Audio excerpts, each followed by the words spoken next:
सभी को मेरा नमस्कार।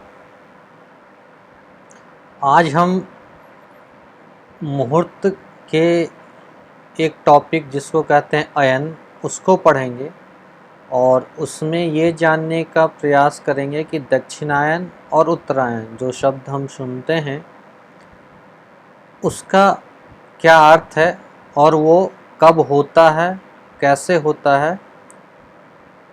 तो चलिए इस यात्रा को प्रारंभ करते हैं और इसको जानने का प्रयास करते हैं।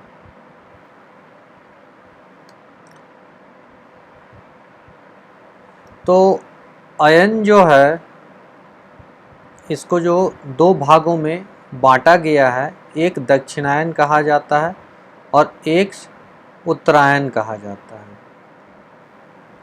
तो हम ये उत्तरायण और दक्षिणायन क्यों कहते हैं, सबसे पहले तो ये हमें ये समझना होगा।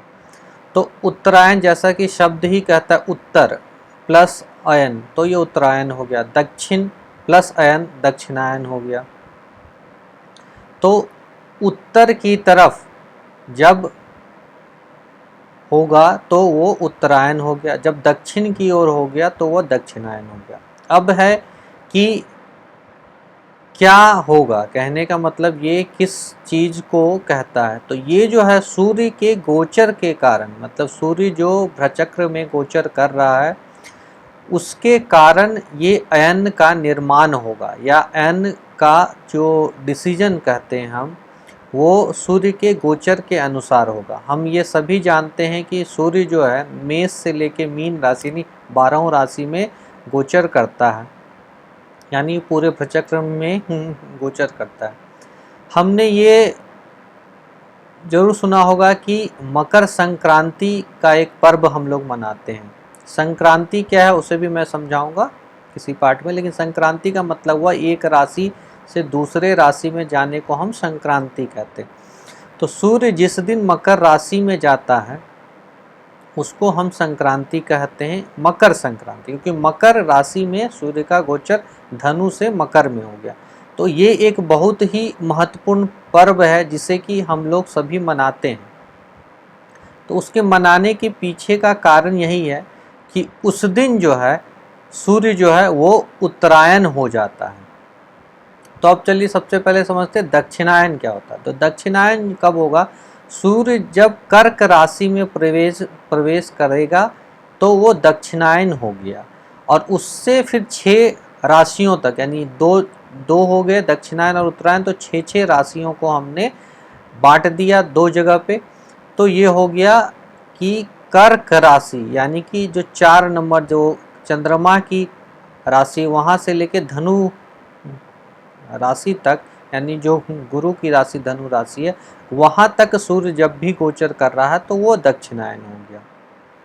उसी प्रकार जब सूर्य जो है मकर राशि में चला गया तो वो उत्तरायण, सूर्य उत्तरायण कहलाता है। सूर्य जो है मकर राशि से मिथुन तक, कर्क में आते ही वो दक्षिणायन हो जाएगा। तो मकर से लेकर मिथुन तक जो 6 राशियां हुई उसमें जब सूर्य हुआ तो ये उत्तरायण हो गया। अब जो है सामान्यता उत्तरायण को शुभ माना जाता है और दक्षिणायन को अशुभ माना जाता है, लेकिन ऐसा नहीं है कि दक्षिणायन में बहुत कुछ नहीं होता। तो उसके पीछे कारण है कि दक्षिणायन में यदि उग्र देवता का पूजा होता है, आपने सुना होगा कि दुर्गा पूजा, जो मेन दुर्गा पूजा होता है, वैसे तो 4 दुर्गा पूजा होते हैं, जो दुर्गा पूजा होते हैं वो अश्विन मास में प्रथमा तिथि से लेकर नवमी तक जो होता है तो वो दक्षिणायन में होता है, क्योंकि दुर्गा जी जो है उग्र माने जाते हैं। उसी तरह जो काली पूजा होता है वो अमावास्या, यानी जो दीपावली का दिन होता है, जो दिवाली का दिन होता है हमारे, जो अमावास्या होता है कार्तिक अमावास्या के दिन वो होता है। तो जितने भी उग्र देवता हैं उनका पूजा या उनका प्रतिष्ठान जो है हम दक्षिणायन में करते हैं। जितने भी सौम्य देवता हैं उनका पूजा जो है हम उत्तरायण में करते हैं, या उनकी जो प्राण प्रतिष्ठा है, उनकी मूर्ति या उनका मंदिर बनवाना है तो हम उत्तरायण में करते हैं। उत्तरायण में इवन कहा जाता है कि मृत्यु भी अच्छा माना जाता है, यानी मोक्ष की प्राप्ति। बट आप महाभारत की जब कथा सुनेंगे, जब महाभारत में कहा गया है कि भीष्म पितामह तीर के सैया पे लेटे हुए रहे थे। क्यों? क्योंकि एक कारण ये भी था कि सूर्य उस समय दक्षिणायन, जिस समय कि उन्हें तीर लगा तो उन्हें अपने मृत्यु यानी उन्हें इच्छा मृत्यु का वरदान था, तो उन्होंने तुरंत ही अपने मृत्यु का त्याग नहीं किया। उन्होंने सूर्य के उत्तरायण होने का प्रतीक्षा किया और उसके उपरांत अपना सूर्य जैसे ही उत्तरायण हुआ तब उन्होंने अपने मृत्यु को प्राप्त हुए या अपने प्राण को उन्होंने छोड़ा। तो वो इसलिए हो पाया क्योंकि उनके पास एक तो इच्छा मृत्यु की वो वरदान था, साथ ही साथ वो उत्तरायण में मरना चाहते थे, क्योंकि ये मान्यता है उत्तरायण में यदि मृत्यु होता है तो अच्छा माना जाता है। ऐसे ही शुभ कार्य का भी करना उत्तरायण में अच्छा माना जाता है। मैक्सिमम विवाह जो है वो उत्तरायण में होते हैं, दक्षिणायन में भी होते हैं, लेकिन जो मैक्सिमम है उत्तरायण में होता है। जो मैक्सिमम पीरियड आप देखेंगे कि जनवरी से लेकर जुलाई तक का जो पीरियड है उसमें शादियां होती है।